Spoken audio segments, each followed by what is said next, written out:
Good Sunday evening, everyone. Welcome to another edition of the Rocky Top Rewind. I am Brent Hubbs. Glad to have you along with us on this Sunday evening. Little NFL playoff football, pretty crazy NFL games today. But lots going on in the world of Tennessee athletics. We're going to dive into it here in the next hour. We'll take your questions, so jump on in those into the comments section as well. Be sure and like this video, subscribe to our YouTube channel, and if you're not so subscriber, to VolQuest, certainly recommend that you guys do that. We had a ton of coverage over the weekend, lots of stuff from Tennessee's Junior Day up to the minute news on who is in town, reaction from guys as they left town, of course, full coverage of Tennessee basketball as well. So lots of things going on at volquest.com. Good conversation as well. It's going to be pretty interesting here as Josh Heupel still looking for a tight ends coach. We'll see where that search goes here in the next week or two. And then obviously players getting ready to come back to campus to start the spring semester. Tennessee, Taven Jackson goes into the transfer portal. You knew when he went in, as late as he went in, he knew where he was going, and he has landed. He is at Indiana and is now a member of the Hoosiers. No surprise there, given his family ties and everything that he has with Indiana. That was not a shock at all. Eric Kane not with us. We let him go on his honeymoon finally after he got married. So coming up tonight on the show, we're going to have Matt Ray join us. He's going to talk about Junior Day, who all was here and who wasn't, and what it means, and who Tennessee made a move with, who Tennessee's standing pretty good with. It's awful early. No surprise, there was no commit, so we'll see what happens, who Tennessee gets back to campus. But we'll dive hard into Junior Day with Matt Ray. Rob Lewis going to join us in a little bit to talk about the Tennessee basketball team, which obviously laid an egg yesterday, did not play very well at home on Chris Lofton Day as they fall to Kentucky 63-56 in a disappointing loss. And I understand college basketball, you're not going to win them all, but to lose to that Kentucky team with the way they were playing, and for Tennessee to play as poorly as they did, shoot the ball as poorly as they did. We talked about it last week. They weren't going to continue to shoot 60%, but you didn't expect them to miss, 5 layups the way that they did that cost them basketball. It cost them the basketball game, and obviously they got manhandled on the board. So Rob is going to join us a little bit later in the show, and then at the end of the show, Austin will make his regular appearance. He will recap some thoughts on Junior Day, talk a little bit more about some postseason games that some guys are going to be in, and we'll just talk a little all things Tennessee and take your questions as well. So jump on in here and get into those questions, and we'll dive right into those, as well as bring on our guys as well. Matt Ray is going to join us in just a second here. Austin, I'll go ahead and get to your question. Was it that obvious to Taven that he wasn't as good as Nico, or was he not happy at Tennessee? I think Taven felt like his opportunities at Tennessee were going to be limited. Joe Milton played well, obviously, in the Orange Bowl game, which was the first thing that Taven Jackson looked at. And Nico's obviously a guy everybody's been talking about for a year. And so I think Taven felt like it was going to be in his best interest to find an opportunity elsewhere where he felt like he'd have a better shot at winning the job and having a chance to get on the field. Going back home to Indiana made a ton of sense. And, I think when Nico committed a year ago and Joe Milton stayed, then I think at that point, Taven Jackson was probably wondering kind of what his future was at Tennessee. Had Joe Milton left after he lost the job to Hendon Hooker, maybe he takes a different direction with that. But obviously in the situation that he was in, that was not going to be the, he just didn't feel like his opportunity to play at Tennessee was going to be there. So that's kind of where that's at. Keep those questions coming. If you got some recruiting questions, we got a guy coming up right now who can answer those for you. So let's welcome him to the program. He is the latest addition to the VolQuest family. He's got his VolQuest swag on right now.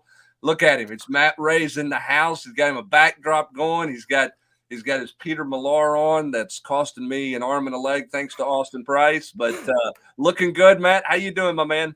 I'm good, Brent. How are you? I'm doing great. All right, so Junior Day yesterday, and these are always interesting to me because what do you make of a Junior Day in January, right? So what's your takeaway? I mean, they're not going to get a bunch of commitments coming out of them, but you've talked to a bunch of kids who were here. You got a bunch of information on guys who were coming here. Give the fans out there tonight a big picture takeaway from Junior Day, number one, for Tennessee after the season that they just had. Well, I think it starts with what you said right there, after the season that they just had. The first takeaway for me as we started talking to guys yesterday as things wrapped up was that Tennessee established solid footing in the recruitment of a lot of elite prospects like Mike Matthews, Ryan Wingo, and those guys dating back to the season.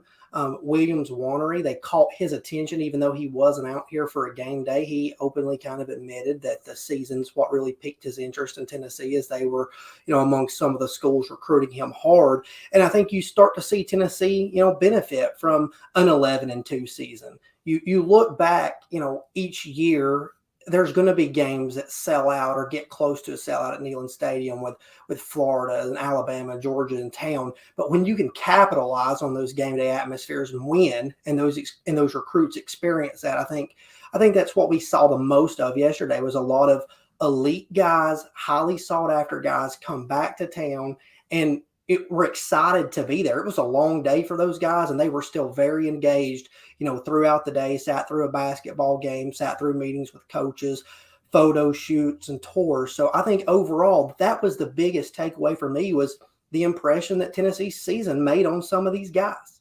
How much of this, Matt, is now Tennessee's reaping the rewards of tangible evidence versus hope?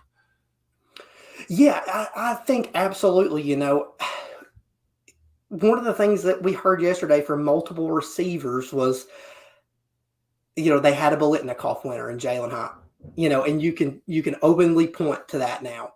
You can point to the fact that, Hendon Hooker was a, Heisman front runner for the majority of the season. You had the nation's #1 offense. So I think, that is a very good point, Brett. It's not hope. Kelsey Pope, when we had the chance to talk to those guys in open locker room after the Orange Bowl, that's one of the things that he told me was, now we can point to the product. We don't have to point to the vision. And, I think, again, when you see these elite prospects come through campus, that's something you have to do, because they're going to go to the Alabamas, the Georgias, the LSUs, places that have won championships. And, it's hard to overcome that sometimes. Yeah, no doubt. All right, let's talk specifically about a couple of things here. Some guys are asking some questions here in the comments section. Ryan Wingo is a receiver name we've heard a lot about for a while, right? He takes in the Tennessee-Pittsburgh game at Pittsburgh. He's in Knoxville for a game this season. He's back for Junior Day this weekend. Several other receivers have been in town as well. What do you think? What do you think the early look of the receiver board is right now? Is that board going to be deeper, Matt, than it was a year ago? It kind of felt like they recruited 4 or 5 guys, and that was really it at the receiver position last year. Now, they got Nathan Laycock, but obviously they didn't land some of the other guys. But that wasn't the deepest recruiting board. Is this year going to feel different at the receiver spot in terms of what that recruiting list looks like?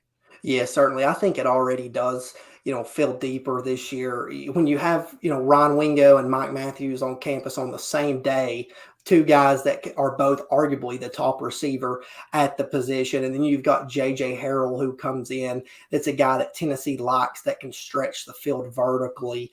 He's going to have schools continue to pop into his recruitment as his junior tape circulates. Already a, kind of a top 254 star, but a guy that I think the ceiling is very high for. Jeremiah McClellan, we've seen his stock rise coming out of his junior season. So those 4 guys right there are guys that, I think we got a pretty good picture of where Tennessee wants to point in that receiver room right now, but it's a position that's a lot deeper than it was last year. And again, it goes back to the results that we saw on the field this year.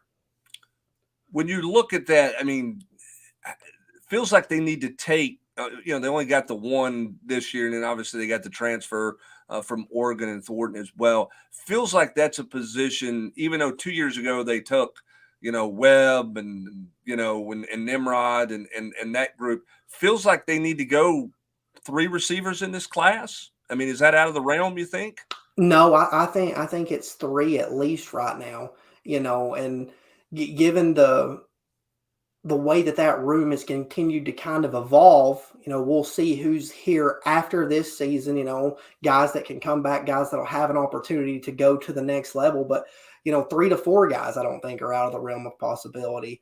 I really think right now that the 4 guys that were here yesterday all could have a spot in this class if they wanted. Obviously, Matthews and Wingo are going to have a spot, anytime that they would want it. But, I think J.J. Harrell's a guy that, again, his stock continues to soar. Jeremiah McClellan, a guy that can line up in the slot and do a lot of the things that they want to do, quick twitch, quick bursting, short areas. So again, I think that's an interesting spot for them to evaluate. But then you've got the dynamic with a guy like Mike Matthews, who, if you went out for him, he's a guy that you can put inside or outside and can do a lot of things. So how does that, shape the room if you went out there? Well, we know Josh Heupel likes size, and it has to have speed. He will compromise some size for speed. He's not going to compromise much speed for size. He will a little bit, but he wants a guy that can run for sure. Let me ask you this. Again, I'm just kind of piggybacking off some questions Jackie and Austin, some of these guys are all asking over here on the side. Taven Jackson's gone. Recruiting room right now has 2 scholarship guys. Gaston Moore's your 3rd quarterback. 2 things. Portal guy seems like a reach for me right now because I'm not sure a guy wants to jump into. If he's in the portal, he's probably leaving a situation where he doesn't think he can play. He doesn't want to come into a situation where he does not think he's going to have a real shot to play. So I don't know that looks really realistic. Does the 24 board look different? Does the interest in a 2024 guy, will it be different now that there's only 2 scholarship guys on campus, even though Nico is the 5-star freshman that everybody's been talking about for so many months now?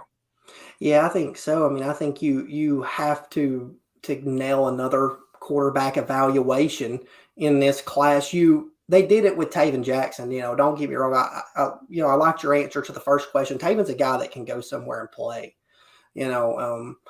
And maybe it's not that highly rated 5-star again, and they are in on Jaden Davis, but it doesn't seem like that they're the trendy team there. But they've continued to recruit him, and he's continued to be, actively listening. But what do you do at that position? Because I think, as AP's touched on a couple of times, Nico has changed the perception of the Tennessee quarterback room, and he hasn't played a snap yet. So, where do they go there? It's going to be very interesting. We'll see. But that's a position that, last winter at this time, they were evaluating Dante Moore, Christopher Vizina, Nico, a handful of guys that all ended up, at or near 5-star status at the end of the day. Where do they go in that, room this year? It's going to be tough to say, and I think it's too early to tell right now. Yeah, and it's going to be hard. It's going to be hard to get a high-profile guy to want to jump in, and knowing that you're already heavily involved in a couple of class of 2025 high-profile guys already, right? Right, yeah. You got the kid from Lexington, right? And then McIntyre's in state. So those are 2 high-profile guys you're already involved in heavily. Yes. Yeah, so Josh Heupel already out, watches McIntyre's basketball game and then turns around and they host, Bowley on Saturday. So that's, like you said, 2 guys high profile that you're already involved in and have already established, solid footing. And so who's the transition guy there? Because I think these kids follow recruiting as much as we do. They know what's going on. They ask the right questions most of the time. So who wants to, maybe come in and get sandwiched in between, 2 high profile guys in 23 and 25 potentially. And you need to find somebody that's got a lot of confidence, and we'll see who that turns out to be in the end. But I'm like you, I think it's a very important evaluation process right now. Yeah, and I think the spring eval for that position could be really important because we've seen some guys emerge in the spring, kind of the late bloomers a little bit, even though those guys come off the board so early. That's going to be a really important evaluation time. Even this month is going to be an important evaluation time for Joey Halsey. It's not just about going and seeing McIntyre play basketball. You're going out and looking for maybe a little bit of a diamond in the rough in that 24 class, because the high-profile guys, you're going to have a hard time getting them to answer your phone call and really dive into that one. One guy who's got plenty of phone calls that Tennessee's trying to be involved in that Georgia has clearly made a priority is Sammy Brown. And Jackie wants to know, where do you think Tennessee stands with Sammy Brown? I'm going to give you my take, first of all. First of all, I love this kid. I love everything about this kid's game. He's a wrestler, so I'm hooked on that. He's a state champion wrestler. He does have some family ties to East Tennessee, which is what brought him to campus a year and a half ago for the first time. But it feels like Georgia's got an early hand there to me. I don't know how you feel about it, Matt, but it feels like if I were putting somebody out front, and Sammy's made it very clear nobody's out front, but if I was couching a bet right now, it's hard for me not to say Georgia is not going to be the front runner for him ultimately. Yeah, Georgia probably right out front alongside with Clemson. Both of those teams have done a really good job. Like you said, he's got family ties to East Tennessee. He's connected well with the Tennessee staff. Had a strong connection with Chad Creamer, who's now on staff at USF with Alex Golish. But Tennessee's done well in that recruitment, but Sammy's probably not going to take any January visits right now as it stands. Like you mentioned, Brent, he's a wrestler, so he's got region and state tournaments going on. So as of now, he doesn't have anything set. A lot of schools trying to get him to campus, and I don't think he wants to put any one school off right now or cause anybody to feel left out while he's got all of this other stuff going on. So I think he's a guy that will put wrestling in the rear view, and when that wraps up and the recruiting calendar reopens, he will get out and start seeing some of these schools again. But right now, he has reiterated that there's not a clear leader, but Tennessee's definitely battling Clemson and Ohio State, or Clemson and Georgia, along with several others right now. Yep, really, really talented player. Wrestling's a lot of weekend stuff in the month of January, so he's not going to give up a Saturday on the wrestling mat for an unofficial visit to his school. I look for him to be out and about quite a bit in the spring. So we'll see. All right, so Tennessee's got another junior day coming up the end of this month.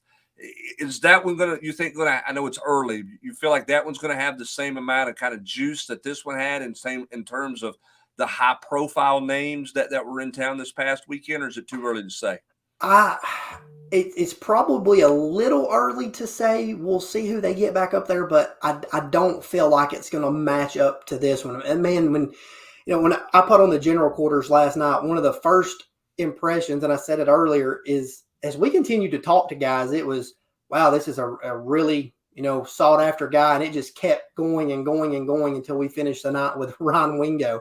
So overall, just a really good collection of talent that Tennessee got to campus yesterday. I think that's going to be hard to match in 2 weeks. But there's some guys coming in that are still big time recruits, guys that they have higher up on their board at certain positions. And right now, the early name that we know is Jordan Marshall, the running back out of Ohio. Yep, and that's a big-time name as well. Tennessee trying to get some offensive line guys in as many times as they can for spring practice and all those things. And I know, Andrew, you're asking about some of the 24 O-line targets. The Pringle kid looks like he's coming off the board early. That is not good news for Tennessee. That one needs to go longer for Tennessee, I think, to be in it. I don't think that trends well for him to make an early commitment at this point, Matt. You may disagree, so I'll let you answer that. And I'll ask you this one as well as we get out the door here. We'll get Rob in a couple of minutes to talk a little basketball. But I want to ask this. Is there one or two guys that after you visited with them yesterday, you felt like, boy, he's talking differently about Tennessee than he did when I talked to him the last time, whether it was days before he came in for the visit or a month ago or whatever when you talked to him? Was there an in-state kid or two that Tennessee you felt like really made a move with yesterday? I don't mean get ready to commit, but do you feel like, boy, they really helped their cause with kid X or kid Y yesterday? Yeah. So I'll go back to the O-line target quickly. I'm like you, Brent. I don't think that it's good news for Tennessee that Cam Pringle's coming off the board early. It just doesn't feel like Tennessee in that one right now. I've had a couple of conversations with him since he announced the commitment date, and he's maintained that he's not giving any school a silent commitment ahead of time, and he's fielding calls and trying to ask all the right questions, but he wants to get this out of the way. It still doesn't feel like, with Tennessee not getting him back to campus this weekend, that one's going to head in the Vols' direction right now. A couple of names I think to note, Tennessee's continuing to try to recruit the tackle position hard. Daniel Calhoun out of Centennial in Roswell, Georgia. He's a guy that Tennessee had up a couple of times during the season, and Glenn Ellerby has a good connection with him. He's playing basketball right now, so his schedule is all over the place, not traveling as much on the weekends. Donovan Harbor out of Wisconsin didn't make it down. And then Josiah Thompson, the highly sought-after tackle out of South Carolina, he was scheduled to come into Tennessee but ended up having a last-minute change of plans and went to Athens to see the national championship parade at Georgia. So those are four names that Tennessee's really trying at the tackle position. And I feel like right now that's where Tennessee's trying to grow this offensive line class is at that tackle position. couple of classes where there weren't as many tackle bodies, a lot of tackle bodies in 23 and a lot of good tackle bodies in 24. And you have to swing there when you have that many guys. It's such a premium position now. And then, as far as moving the needle with some guys, Austin and I talked to, pretty much everybody that came through, it felt like. The two Maryland kids from St. Francis, Tennessee has impressed them during the season, and they both came out, and said that Tennessee right now is setting the bar in their recruitment. They both have varying timelines, but right now Tennessee's in a good position for Ivy Obedegwu and Idris. Yeah, say it with conviction. Say it with conviction. I think I got it right. We'll just call him Iffy. Yeah, right? we're just gonna call him Iffy the rest of the way. Yeah, right? Me and Iffy are boys. yeah. So, and then Idris Farouk, teammates, they liked what they saw at Tennessee. They liked what they heard from Tim Banks and Willie Martinez. It felt like Tennessee moved the needle with those guys as they're looking at probably spring to early summer commitment timelines. In state, Boo Carter and Marcus Gorey both back up here. And Tennessee's been sitting in a good position for both of those guys for a while. It just comes down to how many more visits are they going to take, and when do they want to see this thing wrap up? The more visits you take, the more that some uncertainty can creep in, I guess. But Tennessee's been in a good position for both of those guys. I think Boo and Marcus both got some more questions answered that they wanted yesterday.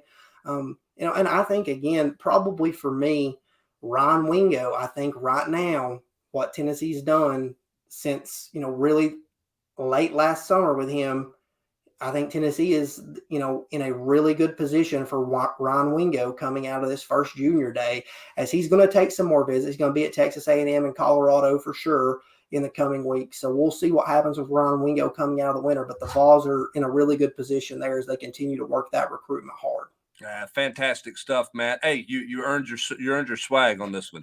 I'm really starting to see why AP is into this Peter Millar. It's quite the comfortable shirt. It's quite the comfortable shirt. I tell you what, we're quite comfortable with you as a part of the VolQuest family, because great stuff leading up to Junior Day, great stuff coming out of Junior Day as well. Thanks for your time tonight. Hey, if you like what he says here, he's going to be on the podcast with us on Tuesday. He'll be on the Thursday podcast as well. Plenty of recruiting stuff coming up in the next couple of days following Tennessee's Junior Day as well. That is Matt Ray. Matt, thanks, buddy. We'll talk to you soon. Thanks, Brent. All right, see you. Thank you. Matt Ray joining us now. I tell you what, Trey, we're just going to roll, okay? We're running a couple minutes late. I'm good. I'll get me a gulp of water here while Rob Lewis is talking about the debacle that was Thompson Bowling Arena yesterday for Chris Lofton Day. So let's welcome Rob into the program now. Tennessee falls to Kentucky by a score of 63-56. Rob, I said this off the top. You're not going to win every game. Tennessee was not going to go unbeaten in SEC play, but that one yesterday was a tough one to swallow. Well, it was just ugly. I mean, Tennessee played a terrible basketball game, did not deserve to win. I wrote this yesterday. Kentucky beat them at their own game. I mean, Tennessee most nights is the tougher, grittier, harder working team, and they weren't yesterday. Kentucky beat them up, and Tennessee got exactly what they deserved on a night when you get out rebounded 43-23. Yeah, I mean, I think of all the things, look, you're not going to shoot the ball well, right? I mean, you're not going to shoot. You said it last week on this show, or maybe it was on a podcast. I mean, they're not going to shoot 65% from the field like they did, against Mississippi State and South Carolina for a week of basketball. You're going to have nights where it doesn't go in the bucket. But to miss the bunnies, to miss the layups, but to get out rebounded like that's got to be an ugly film session for Rick Barnes with those guys on the rebounding end, because that's the biggest surprise and the biggest takeaway for me is just getting out muscled on the glass. I know you had concerns about their rebounding ability in the preseason, but they had answered those pretty well against some pretty physical teams, but they didn't get off the bus from the rebounding standpoint on Saturday. No, not at all. And I still think they're better than that. But I mean, I don't think it was fool's gold, to think that they had solved their rebounding issues or kind of answered that question, because they came into yesterday's game leading the SEC in rebounding, right. Plus 9, over almost plus 10 per game in rebounding margin. And that had that wasn't a product of just the non-conference schedule. I mean, that had carried over and been true in the SEC games they played. And, so much of rebounding is just effort. I mean, you knew Sheboy was going to get his, but, he had with 13 rebounds. I mean, that's a big number, but for him, that's an average night at the office. I mean, Tennessee just didn't have anybody show up, and the wing Josiah, I think was the leader with 5. They had 4. Euros played a great game offensively, but had 3. And Camwa, who Rick didn't completely throw into the bus after the game, but it was incredibly clear that he was disgusted with what he got from Olivier Camwa, who just played 13 minutes in that game, grabbed 2 rebounds. I mean, Tennessee just no-showed on the board, and for a team that really prides itself on effort and being prepared, execution, I was flabbergasted. I mean, I wasn't surprised. I mean, upsets happen in college basketball. I mean, that wasn't a stunner, but for Tennessee just to get outworked and out hustled the way they did on the glass, I wouldn't never have seen that coming. Rob, a lot of people talking and wanting to compare this to Michigan, the Michigan game a year ago, right? If Tennessee can't score from the perimeter, boy, they got real problems. When they're scoring from the perimeter, they can beat anybody in the country. But when they can't score from the perimeter, just like a year ago in the NCAA tournament, this is what happens to Tennessee. What do you make of this team offensively when they're not shooting 45, 50% from the field? I mean, they're just not very good, and it's going to be a struggle, and it's going to be ugly. But as bad as they shot the ball yesterday, 3 for 21 from 3-point range, they played well. If they just rebound the basketball, they win. It's a broken record. I'm going to keep harping on it, but that's the fact. I mean, Kentucky shot 35% for the game. And Tennessee wasn't great, but they shot 40%. A lot of that was Euros. He was 9 for 11. But right. Still, yesterday was just all about the rebound. They gave up 13 offensive rebounds and managed 3 themselves. And they managed 3 offensive rebounds on a day where they had 34 chances to track down their own misses. I mean, that's a pretty low percentage. Yeah, but again, pretty rough day at the office. As bad as they played, I mean, as bad as they looked on offense, if you don't give Kentucky those 13 offensive boards, you beat them. And there's going to be more games like this. But if Tennessee had just been even on the rebound battle, they didn't have to win it. If it's just 34-34, Tennessee wins that game by 6 or 8 points. And this won't be the last time you see Tennessee shoot 3 for 20 from 3-point range. I bet. I mean, I'm not saying you'll see it a bunch, right? But it'll happen again. Does this? I know they didn't finish at the rim. I think I had them with 5 missed layups. I don't know how many you had them finishing with, but I thought there was pretty clear 5 layups that they should have finished or had a real shot of finishing at the rim and didn't get done. Well, I guess I remember 3 really bad ones. 2 by Zakai and 1 by Josiah. They're like really late, like in the last 2 minutes. Yeah, and a couple other tough ones. Those were 3 that were just 3 that were bunnies, and maybe 5. I had 5 total, but a couple of them were either finish or get fouled. Right? I mean, one of the 2 type deals. When you're 3 for 21, does this team need to commit to the rim better? Do they need to commit to attacking the rim, even though they missed some open layups? Is that the counter? Do they need to do more of that? I mean, I'm looking at Josiah's line, and I'm not picking on Josiah because he's been out a bunch and all those things, but 2 of 8 from the field, 6 of his 8 field goal attempts were 3s. Is that a big deal or not a big deal? I mean, Hubbard, I agree with you, but I agree with you in principle, but I just don't think Tennessee has a bunch of guys that are great at driving the basketball and getting to the rim.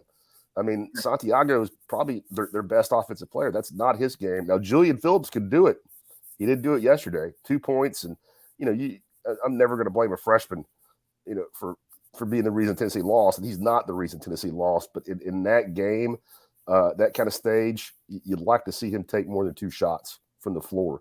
But I think that's Santiago's game, Tyreek Key's game, Josiah's to some extent with the improvement he's made. I mean, they've got to be able to knock down open 3-point shots, and a lot of Tennessee's offense is predicated on getting those guys open looks. But as far as just having a pure slasher, outside of Julian and maybe Meshack to a certain degree, I mean, they just don't have a guy that is got an explosive first step that's going to blow by his man and get in the paint and finish. And Phillips needs to be that guy. And again, not blaming anything on Julian, but in a game like that game was yesterday, you'd really like to see him be a little more aggressive about using his length and athleticism in the paint.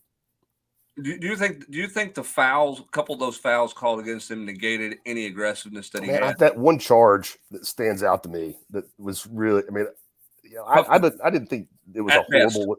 Yeah, I mean, maybe that did knock him off his stride, because that was a brutal call. I mean, I know some fans were griping about the fouls, but I mean, Rick Barnes is not shy about complaining about officiating when he thinks it's warranted, and he was not complaining about officiating yesterday. He thought Kentucky, earned those 25 trips to the line by being the more aggressive, by being the attacker.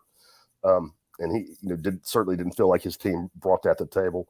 So, but to your question, I think maybe the whistle threw Julian off a little bit, but still, I mean, 2 field goal attempts in almost 20 minutes of work says quite a bit.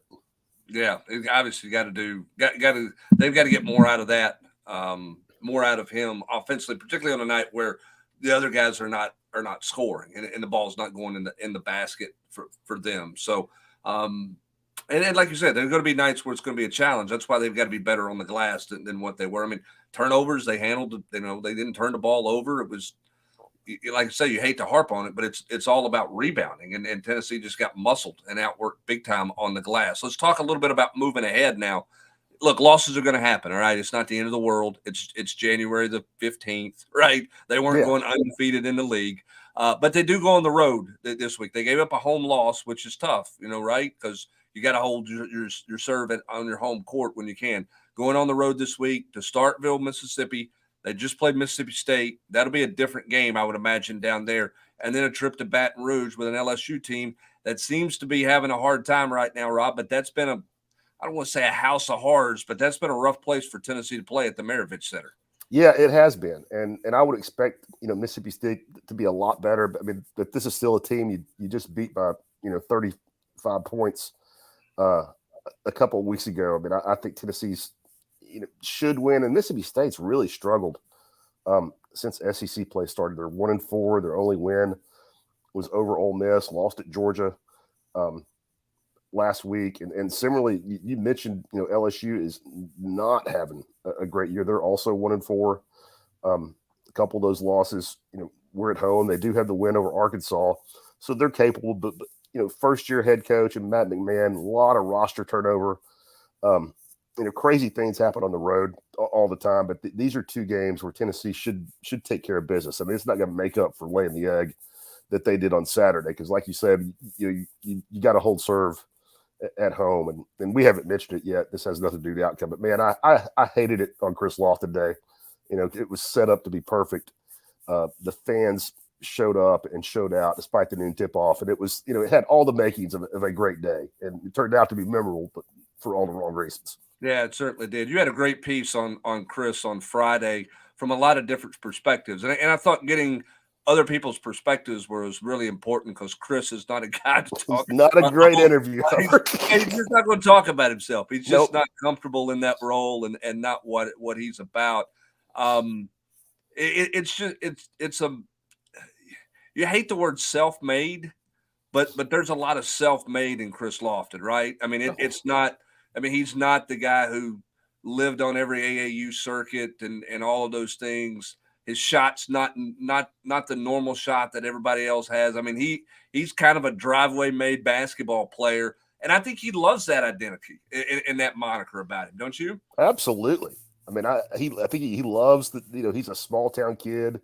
I think at the time, I don't think he loved the fact that Tennessee was the only high major offer they had. But I think over time, I think he likes what that says about him and how hard he had to work to get to where he is. And man, I tell you, I mean, you're around a lot of former players and stuff too. That tells you more about a guy than anything, or is what the people that he played with, whether it's football, basketball, and man, the people that played with Chris Lofton, that coached Chris Lofton. I mean, the respect is off the charts. I mean, just off the charts. And I had a great year. You know Aaron Green well. We both know Aaron. And after the game, Aaron was talking with Chris, and I went down to congratulate Chris and speak with Aaron for a minute. And Aaron also wore number 5 right at Tennessee, and he had a running joke with Chris all day. They're like, it's about damn time they got our number up there, big man. And he also Aaron had some great lines. His other good one was that me and Chris Lofton wore number 5 and combined to make 508 3-pointers in our career. Now, he made 431 of them. Yes, Yes, he did. That's just an unbelievable career, and we can talk about highlights of him, and everybody talks about the game-winning shot against Winthrop. I remember how well he played against Memphis and Knoxville That first half early of that on. I mean, that was just an unbelievable performance at Rupp Arena. He was unbelievable. But here's the best way I would describe what Chris Lofton is when you want to do a story on Chris Lofton. If you call 5 people, you're getting a call back from one of them before you get all 5 numbers dialed. Because if you leave them a message and you say, I want to talk to you about Chris Lofton for a story I'm doing, man, people just drop everything to talk about him, Rob. Yep. I mean, everybody immediately returns the phone call. Chris Ferguson, I had a great relationship with Ferg. I know you did too, but I haven't spoken to Chris or seen him, maybe 10 years. Picked up the phone immediately. He's like, hey, Rob, I know what you want up there. Dane Bradshaw is, got 4 kids, works 2 jobs. He had no problem taking 15 minutes to tell Chris Lofton stories. Steve Forbes, who I still stay in touch with, had an official visitor and his family in from Denmark. He was out to dinner with him on Thursday and called me back at 10:30 at night because I had told him he knew what I wanted. And after he dropped their parents off at their hotel, called me on his way back, home because of Chris. Yeah. And you're exactly right. Yeah. People line up to want to talk about him. People that know him, that's who he is. I mean, he's just one of those guys, and that's what makes him unique, well beyond any 3-point shots made. Tennessee needs 3-point shots to fall, Rob, this week for Tennessee. What do you expect out of Tennessee? I mean, I know you expect a bounce back, but what do you look for? Is there anything in particular you've got an eye on other than just a rebounding number this week? Olivier Camwa, how does he play bouncing back? He's been good in the past when Rick has challenged him. I can guarantee you that kid is getting challenged. I mean, based off Rick's nonverbal communication on Saturday and knowing how he goes, I'll be looking for Olivier and Julian Phillips. I think Saturday's game. I mean, Tennessee's played a tough schedule. Julian's been in some big games.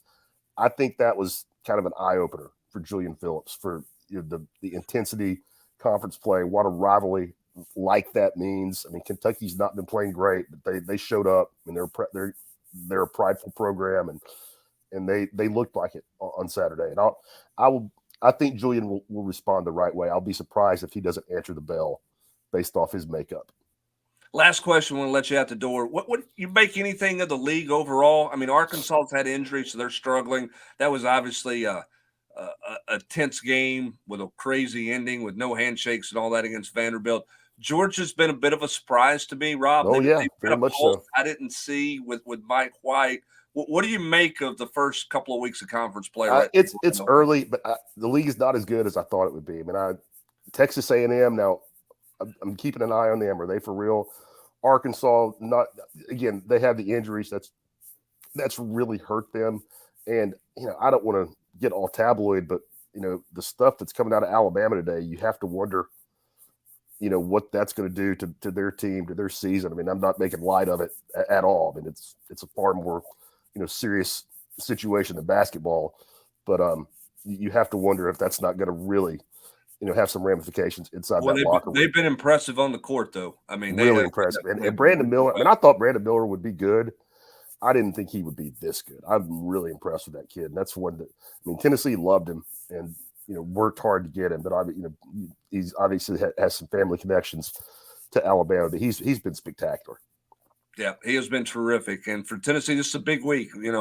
When you have opportunities on the road, you got to take advantage of them. Tennessee with 2 this week. How do they bounce back after what was just a very disappointing Saturday at Thompson Bowling Arena? Rob, appreciate it, my man. Got plenty of coverage. We got the 3-2-1 coming up tomorrow. And then obviously Tennessee back in action Tuesday. This team's probably pretty happy they're playing a Tuesday night game instead of a Wednesday night game. One less day on the practice court with that old guy this week is something that they will all enjoy. Yeah, and they will probably look forward to that. But that is a 7:00 Eastern time start, right? Yep. In Starkville, Mississippi. So an early game in Mississippi at Mississippi State against the Bulldogs, and then Baton Rouge coming up this weekend. All right, Rob, we look forward to all your hoops coverage. Thank you, my man. We appreciate it. All right, thanks, Hubbard. All right, thanks. That's Rob Lewis joining us here on the Rocky Top Rewind with all the latest on the Tennessee basketball team. Again, trying to bounce back after that 63-56 loss to Kentucky in a game no one saw Tennessee losing. They were heavy favorites at home. Kentucky had not been playing well. Tennessee had been playing great. I realize it's college basketball, but certainly a missed opportunity at home for Tennessee. How do they bounce back this week? We'll have it all covered for you at VolQuest.com. We'll get a quick break. When we come back, Austin Price and probably some VolQuest gear would be my guess. Will join us on the other side here on the Rocky Top Rewind as we wrap this edition up.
Welcome back into the Rocky Top Rewind. I am Brent Hubbs. Glad to have you along with us on this Sunday night. Austin Price must have all of his VolQuest gear in the laundry or packed up for his next road adventure. But he joins us here on the Rocky Top Rewind on this Sunday night. So if you got a recruiting question, transfer portal question, Tennessee football question, baseball question, a great interview with Tony Vitello. If you didn't miss that, if you didn't catch that, Vol Club Confidential, you need to catch that and go check it out. It's on the site right now. It's also on the YouTube channel as well. You'll enjoy that one. We got more Vol Club Confidential coming up later this week as well.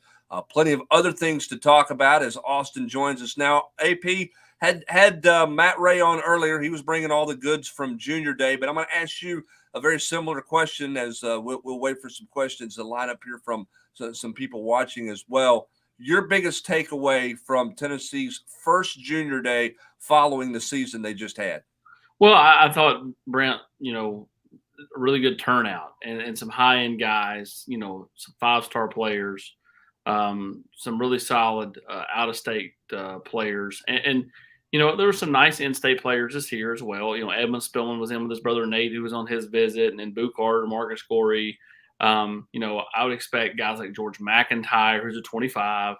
I would expect, Cameron Sparks, Amari Jefferson, Kamaro Brown. I would expect those players to be here the 28th.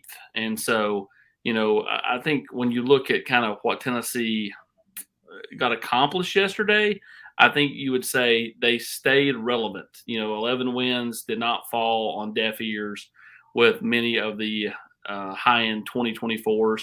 Look at Mike Matthews. He chose to come to Tennessee yesterday instead of going to the Georgia National Championship celebration. I mean, this is a guy who's from Atlanta, is getting recruited by the who's who of college football. And, he chose to come up here yesterday. I think that speaks volumes about kind of where Tennessee's at on the mind of recruits. Doesn't mean you're going to land everybody you go after, but it does mean that you're a factor more for top-end players than you were 18 months ago at this time when you couldn't hardly get any traction at all. So, I mean, you really, if you think about it, let's see, about 21 months ago, Tennessee took Elijah Herring, and that kind of got them a little bit of momentum, a little bit of traction. It still kind of stayed stagnant there for the most part for a few more months, and then they kind of started to go. And then when they started winning a few games and showed the brand of ball they play in this league, it kind of really got taken off. But, I mean, at this time 2 years ago, there was no traction. I mean, they were in the middle of a coaching change. Tennessee seemed like they were an afterthought for anybody that was a big timer in college football recruiting. That's definitely not the case now. Yeah, certainly it's nice to have tangible proof of who you are and what you are instead of selling a hope and a dream out there. You're selling, particularly to those receivers. This is what it is. I mean, it's 2 years of guys who kind of popped out of nowhere. Like Cedric Tillman comes out of the blue and has the big year he has. He was obviously slowed this year by injury, and then Jalen Hyatt goes out and wins the Biletnikoff Award. I think that reaps big benefits for the Ryan Ringos and the Mike Matthews and the J.J. Harrells of the world. I think that if you want to know what success means, there's an example of what success means, in my opinion, in recruiting. Well, it does, and I mean, it's not just the wide receivers too. I mean, you look at the DBs that were here from St. Francis with Iffy and then Farouk, and then you look at the big 5-star defensive lineman from the state of Missouri that was here. And I'm going to go until I learn it. I don't try to attempt to pronounce these names. But they're more of a cool school now, and again, I think that Tennessee's just got to stay after it. Again, you're going against the best of the best. Landing those top players is not going to be easy. You're going to land maybe a few, but most of the time you'll fail because that's how this works. I mean, for the top end guys, if you land a couple a cycle, that's great. You want to try to start landing that guy, the players that are from like 100 to 250. You need to land your lion's share of those. And so, for the 2024s, I think Tennessee's positioned well. We've said that for months, that the impact of 11-2 would be far greater on 2024 than it ever was in 2023. I think that bears out, and we'll see if Tennessee can keep it going on the field. But, I think for the most part, a really, really solid junior day, and I think it's poised to be just as big, if not bigger, in 2 weeks. All right, let's get with a couple of questions here on the side that in the comment section. Austin A's got one. Is Tennessee still recruiting Mazeo Bennett? They are, but at the same time, I mean, once that one kind of went the other direction, it's kind of hard for me to see him ending up in this class. I mean, it feels like that, he's trying to find something besides Tennessee. He was obviously at Alabama. Is Kelsey Pope still recruiting him? Absolutely. But, I don't think Tennessee's, losing any sleep, with Mazeo. They'd love to have had him in this class. They think he's a fantastic player, but you can't, sit around and wait on him to maybe try to give you another look. You've got to go out there and continue to recruit top-end players. That's what they've done with McClellan, Wingo, Mike Matthews, who could play either side of the ball, J.J. Harrell. And then there's players in this state like Amari Jefferson, who I think can definitely play at this level. He's committed to Tennessee for baseball, but I think he could very well end up as a football prospect before all said and done. Yeah, I mentioned this to Matt earlier. It feels like year 2 with Kelsey Pope. He's got a deeper recruiting board early on. We'll see what it turns into, but it feels like right now that there are more names early on that receiver recruiting board than we saw at any point last year. When it really felt like it was 2 guys, maybe 3 guys all year long for Tennessee. Well, it was Kyler Casper early, and then that didn't work out, and then Carnell Tate. They kept trying with Noah Rogers deep in. Never got anywhere. Never got into campus. But you're right. I mean, it was Nathan Laycock, Cam Selden, who again is more of a jack of all trades, can play running back, receiver, a lot of different positions. I'm with you. It definitely feels like the board is bigger. Yeah. All right. Vols Bravos wants to know any updates on tight ends, including in the 23 class or the 24 class. Let's start with 23. Do you think Tennessee is comfortable with that tight end room right now in terms of depth, or do you think they would still entertain a tight end transfer out there? I don't think there's a high school kid late. Do you think they would entertain a transfer tight end if he had multiple years of eligibility left? I think they would post spring. I think what you're going to find in spring is, hey, we need to add to that room. And so I think that there's a chance that if the right player went in post-spring, they would absolutely try to add somebody post-spring. It's kind of like quarterback. If you can find someone, you're going to take them. But, again, finding someone who's willing to come in and not be the guy is going to be harder than you think and tough to come by. So I think it won't be as bad with tight ends, but at the same time, like, Jacob Warren, McAllen Castles, the one thing you can say about trying to find another tight end to prospective tight end that has multiple years left is, hey, those guys are 1-for-1s. Like, they're gone after next year. And so, the following year it'd be you and Ethan Davis.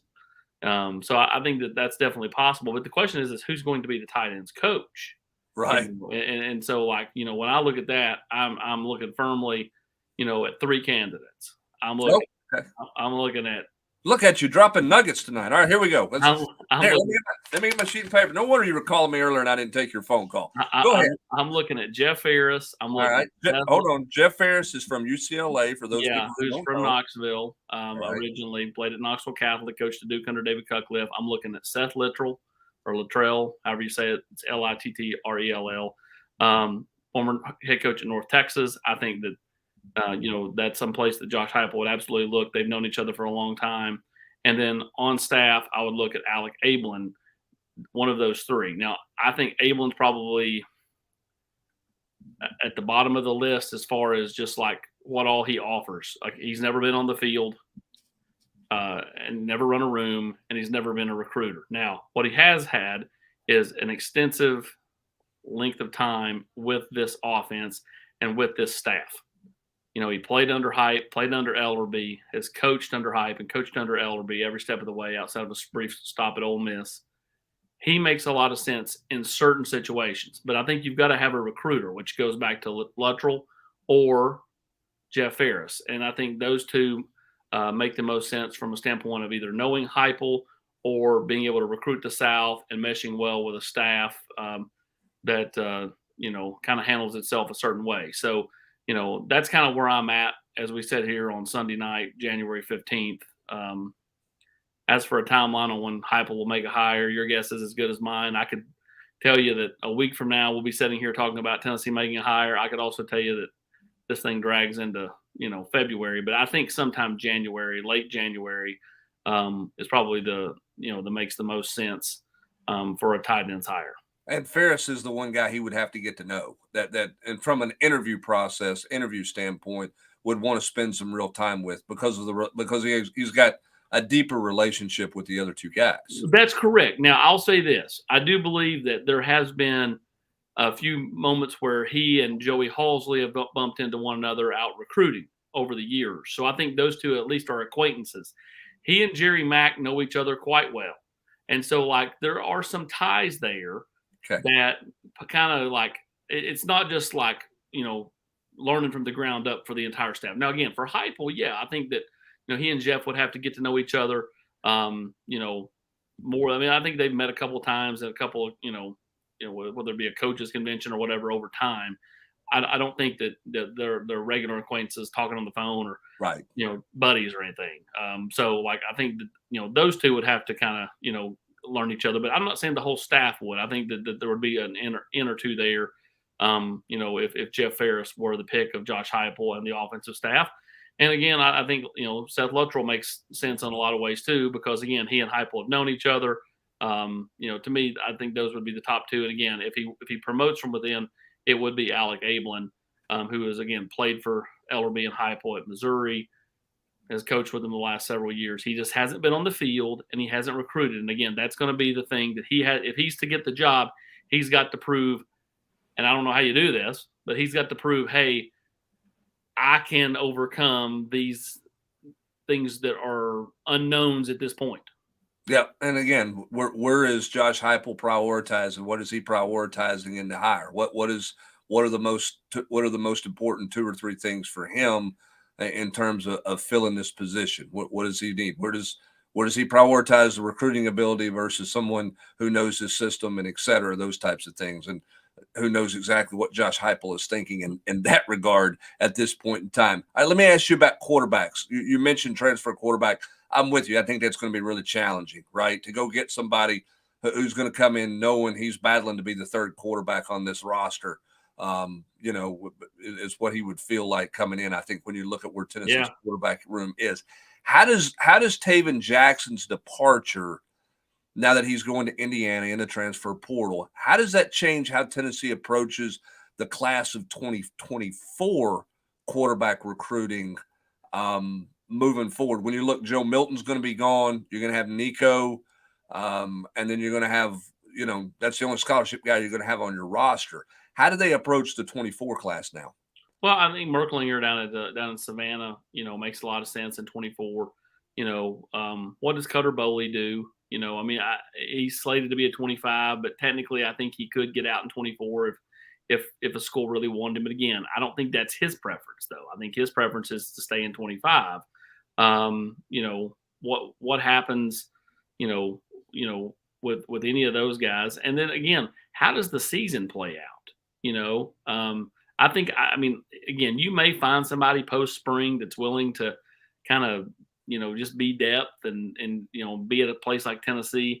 what Clemson's done, and I've continued to beat this drum for the last couple I of think weeks. it's a great point, What but go ahead. Clemson's done has done a great job of finding the rare unicorns that are comfortable being depth. They want to be coaches. They want to get a head start on being a GA, and you become really kind of a playing GA in a lot of ways. You start learning on the fly, but you're also going through practice. You're still available to, suit up and play if need be. And they've done that with Hunter Johnson, who would have been the guy had Cade Klubnik had to come out of the Orange Bowl. He would have been the guy coming in. The former Tennessee commit turned Clemson signee, turned Northwestern transfer, turned grad transfer back to Clemson.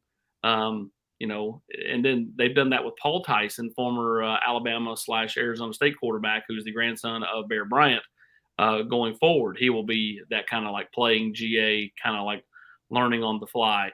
Those are few and far between. But what they've done there is really impressive because it's quality depth where you're not falling all the way to some lowly backup who's, doesn't throw it that well and is, not that big. So, I think what Tennessee's going to struggle with is finding that person. So to me, it most likely is Gaston Moore as the 3. They'll try to find a quality walk-on if there's one available to add to the roster. Outside of that, it's hard to see them adding anybody. But how does the season go would be my question. If Joe is the guy, I don't think you sweat that much next year. But I do think that there's a real pause heading into 2024 because, Nico's going to be the guy and who's behind him. I'm just – Can you sign anybody in the 24 class? Now, you'd be young in that room regardless, with a second-year player in Nico. But, can you find somebody in the 24 who's a quality guy who says, yeah, I'm going to come in and compete, with Nico after seeing him practice and watching whatever happens unfold during the season? I don't think it's a lock, AP, that a 24 guy is just going to say, yeah, I want to come be in that room and come be a part of things. I'm not saying they can't get one because I believe they can, but it almost feels like they've got to find a little bit of a diamond in the rough or have a really good evaluation on a kid early, similar to what they did with Taven Jackson, right? Taven Jackson wasn't the highest acclaimed guy when they got him. And I think we saw enough out of Taven Jackson to think he could have developed into a solid player at Tennessee.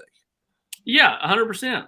I think that, Taven saw the writing on the wall and decided, I could go through spring, but the chances of me actually getting any kind of real run at Tennessee are not great. So why not go ahead and jump to the portal, get to my second school, get a jump start on Indiana. I think that was always his backup plan. I think some of these players, I'm not going to say names, but there's always been a set backup plan for certain quarterbacks. And sometimes they're still there, sometimes they're not. In this instance, for Taven, Indiana was absolutely still there. His brother's still there for the time being, playing basketball. Just made too much sense. Everybody kind of knew where that one was going. Had it not been Indiana, it would have been a real shocker. But, Austin A., besides the fact he's talking about me wearing my TaylorMade gear, and Hubs is right, all my new VolQuest gear in my suitcase as I head off to the Polynesian Bowl tomorrow. He says, I'm not going to say the quiet part out loud, but what if Nico isn't the guy? Well, that could be the case for anybody. You don't know until the bullets start flying. Everybody has continued to say, what do you think of Nico? You've seen Nico. What do you think of Nico? And I said, he can make every throw you want. Jared Garantano could make every throw you want too. Then all of a sudden it comes down to coaching, kid between the ears. And so Jared was on an NFL roster this year. No one would have predicted that a couple of years ago, right? Right. It means the coaching. Look at the Giants and look at the Jaguars. Those rosters haven't changed a whole lot from last year when they were both terrible. But what has changed is the staff and how they're coached and how they're developed. And all of a sudden, boom, boom, boom, those guys can play, which comes back to development. I think that's, what Joey Halsley and what, Josh Heupel are really good at. I would be shocked if Nico isn't that guy. I was shocked with JG, having watched him throw it around in high school, having watched him live work out in New York. But again, it was who was coaching him, all the turnover. He had 4 offensive coordinators in 4 years. And I think he just got beat up mentally and struggled. I think if he played for Josh Heupel, it would have been different because I think they would have built him up instead of tearing him down. All right, last question because we're running out of time. I guess we're officially into overtime here, but I got to ask this one on the way out the door to close out this installment of the Rewind. You have the portal window closes Thursday. Classes start at Tennessee a week from tomorrow, Monday. Where is Tennessee from a roster transition standpoint, transfer portal wise, here in this last week? Well, I'm still not going to close the door on somebody hopping in the portal between now and Wednesday night at midnight / Thursday morning. I think that's still a possibility. I think Tennessee's sitting there, I want to say 3 or 4 under. I know there are people on our board that get on there and they count. They're like, I've got them at 86. I'm like, okay, well, that's not the case. So, like I don't know who you're counting, but that's not the case. Point is like, I think there's some options to add post spring, and I think that's really where you'll see Tennessee. I think there's probably an additional add sometime between now and next weekend. And like I said, I think there's also the possibility of an additional subtraction between now and next weekend. We'll see if any of that materializes. All right. We'll keep a close tab on that. And obviously, we're going to have coverage from the Polynesian Bowl. I'm still trying to figure this one out. But anyway. Hey, Hubs, I joked with my wife. I got Jedi mind tricked, I believe. I thought about going Tim Allen and, from Christmas with the Cranks and like having the fork and like the water's falling out my mouth after I've had Botox and had my spray tan, getting ready. Yeah, that's it. Getting ready. Full coverage of Nico and Cam Seldon still there? Is he in No, he ended up deciding not to go. He played in the Army game and a little too much travel. And honestly, he is one of the rare high schools that, they go to Christmas break and the semester's not over. So his last day of high school was a couple of days ago. Oh, he had to go back to school. He had to go back to school. Wow. And his last day of high school was Friday. Okay. So Nico will be there. You'll have some stuff from Nico coming up this week as you make your way around the islands for a little more than just covering the Polynesian Bowl. But while you're there, right, get a little bit of Polynesian Bowl coverage. So we've got that coming up this week. Again, Rob with the 3-2-1 tomorrow to get you started in basketball. Tennessee plays Tuesday night in basketball in Starkville, Mississippi, and then Saturday in Baton Rouge. We got full basketball coverage coming up this week. We'll have the podcast for you on Tuesday and the mailbag edition on Thursday, and plenty of more coverage from Tennessee's Junior Day this past weekend from Matt Ray as well. So all that is coming up throughout the week this week at VolQuest.com. For Austin Price, I'm Brent Hubbs. That's going to do it for this edition of the Rocky Top Rewind. As you head out the door, be sure and hit the like button on this. If you're not a subscriber to our YouTube channel, I highly encourage you to do that. But more importantly, if you like recruiting, you like football, you like basketball and great conversation and content, jump on board at VolQuest right now. You're not going to regret that subscription to VolQuest.com. For Austin Price, Matt Ray, and Rob Lewis for joining us earlier, I am Brent Hubbs. Thanks for joining us on this Sunday night and this edition of the Rocky Top Rewind.